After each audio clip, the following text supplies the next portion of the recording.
The Visit Conwy Cambrian Rally would be the start of a brand new 8-round Pirelli Motorsport UK Welsh Rally Championship season. And as usual, there was no shortage of challengers, new faces and seasoned ones competing for those top honours this season. We had it all last year, plenty of trophies, but also that wobbly steering column. You'll be hoping for plenty of firm ground out there. Yes, yeah, we've done a lot of work on the car over the winter. You fixed the steering column? We fixed the steering column, we've done a lot of other stuff, so we'll find out this morning and this afternoon how it's all planned out for us. Not had any chance to test the car, so it's all a bit unknown to us. Over the morning stages then, it would be the early lead for Russ Thompson and Andy Murphy. And it would be a strong one as well. 35 seconds the advantage at the top. Well, we're not sure where to look first, whether we should be looking at the B13 or the overall results for us. Yeah, been a pretty good morning considering we've trying to learn the different features of the car, but I'd say in general it's been good. Yeah. Considering what? It's still fast, it still goes sideways. You're out there fighting though. It was looking pretty good in 2 where we were watching. Yeah, it's good. It's good, I'm enjoying it, yeah. Just keep going now. For Ian Bainbridge and Dale Bowen, it would be second. Back out in the Skoda this season and hoping to be a challenger for the top spot by the end of the final round. A big overshoot in the second stage of the day would wake them up a little, but thankfully they've got plenty of room to get away with it and get back onto that stage. For Martin and Dawn England, it would be the final step on the podium staring at them for now. A good start for the husband and wife pairing who are bringing that Fiesta back out for an attack on the championship this season. Martin, clean run for you this morning?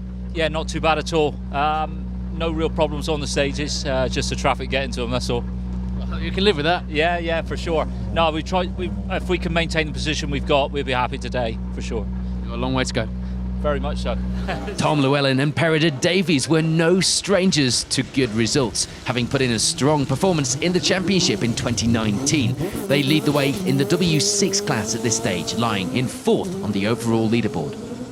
There's early attrition as we lose our reigning champions Matthew Hurst and Declan Deere in the Evo. They go off the road in the 3rd stage of the day, not the first to do it, and they won't be the last either. A tricky stage that would catch out many of the crews this weekend. Andy Davison and Tom Murphy end the morning with 5th overall. A good start for the Sunbeam pair. Their times last season had been improving, and they were carrying that good pace and the confidence that goes with it into this season by the looks of things. Chris Powell and Jim Lewis would be up to their usual giant-killing antics in their 1400 example Sunbeam. They end the morning 6th place, leading the W3 class. That class would be suffering from some attrition as well, losing some contenders early on, including Dave Brick and Rob Woodhouse in Stage 3 like many others. They do have an incident losing the bumper on Stage 2 just before that, although it really didn't slow them down. I'm not sure that Dave even noticed. Carl Simmons and Mark Glenister return to the stages for the opening round this season and at the wheel of a Skoda R5. Things were going well for the pair, although a puncture in Stage 2 would see them drop a little more time than they would have wanted to so early in the day. And another Skoda crew out this season would be Dylan Davies and Cleon Williams. Sadly, their day was going much worse. They start off well, but drop right down the order before service.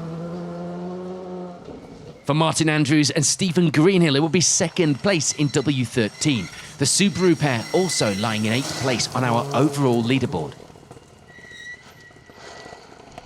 And a puncture would be the cause of George Lepley and Tom Woodburn lying further down the leaderboard than we would have expected, stopping to change that tyre in Stage 3 and losing valuable time with it.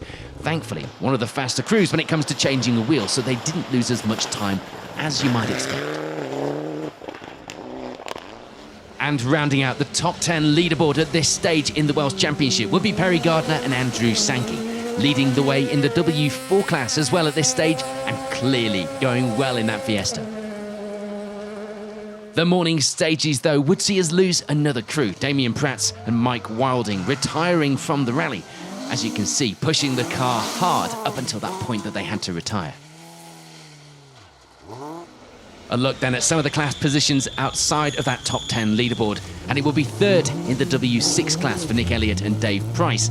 The Escort pair pushing that historic car well, but probably they'd have wanted to be further up the leaderboard at this stage. For David Lloyd-Roberts and Emir Hall, though, it was the lead in the W5 class. They were going well, but also having fun. Sideways for the spectators and just enjoying throwing that escort around the classic Welsh stages. For Rob Wilson and Martin Haggard, it was a step up from junior rallying to compete on the first senior event for Rob. His first time on the gravel as well, going well at this stage with that in mind. Second in the W4 class, 13th on the leaderboard. It would be a puncture for Scott Faulkner and Steve Link, though, effectively ending any chance of a good result here on the opening round. They finished the morning way down on where they would have wanted to be fighting. They do still have the afternoon, though, to make a bit of a push and see what damage limitation can be done. For Jonathan Jones and Lewis Griffiths, it would be third in the W4 class. They were over a minute back from Wilson up ahead in the class, so that was looking unlikely to change on stage times alone. But of course, anything could happen. A lot of attrition out on those stages. There's some challenging miles to be done yet. Speaking of which, the event hadn't quite finished claiming our Welsh Championship crews. We lose Elliot Payne and Michael Gilby in stage 3. Their day, sadly, coming to an early end. And we'd also lose Zach Hughes and Will Atkins in rather more dramatic fashion. A nasty exposed rock causing the suspension to break on their new Twingo, sending them off into the trees. Crew okay, car not so much. Result, definitely not. With Dave Brick's rally coming to an early end then in the Nova, it was up to Freddie and Toby Brick to uphold family honours this weekend. And they do just that, ending the morning 17th place overall, second in W3. Third in that class and chasing the Bricks down will be Gethin Price and Matthew Baddeley. The times were very close indeed, just 0.7 of a second between the two crews at this stage. And for Robert Williams and Leston Williams, it would be second in the W5 class. Not challenging for the class victory, but still going well on these stages nonetheless. There'd be a bit of drama for Rory McCann and Tim Tugwell in the opening stage of the rally. Nothing that they couldn't overcome, though. The bonnet coming up on the Avenger on the fastest part of the stage, utterly terrifying. Of course, forcing them to pull over and sort the problem out. Luckily, they stop without crashing and are able to continue in the new lightened Avenger with added cooling.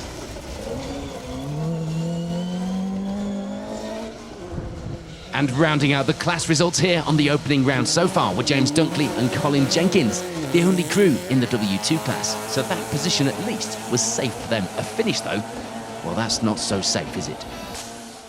So with the morning stages complete here at the Cambrian Rally, the results at the top of the Pirelli Motorsport UK Welsh Rally Championship look like this.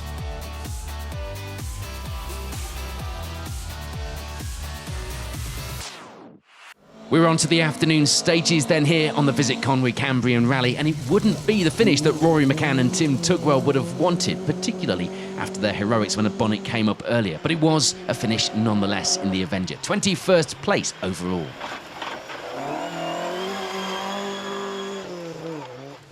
For Steve Ward and Mike Crawford, it will be third in the W6 class this weekend. Further down the overall results though in 19th. There wouldn't be any change, meanwhile, in the W5 class. We see Robert and Leston Williams ending the rally with second place in that class this weekend. There would, however, be change to the W3 class. We lose Freddie Brick, meaning that Gethin Price and Matthew Baddeley take over that second spot in the class to the finish of the rally this weekend. For Jonathan Jones and Lewis Griffiths, it would be third in W4. They drop a small amount of time to those up ahead, but still remain close on the score sheets. They'd be beaten though to second place by this man, Rob Wilson, Martin Haggard alongside. A fantastic debut on the gravel and the perfect start to Rob's senior rallying career. Proving that sideways can be just as fast as the straight line. In some cases, it would be the W5 class win for David Lloyd-Roberts and Emir Hall. Entertainers of the rally, no doubt, as well as taking that class victory with 12 overall.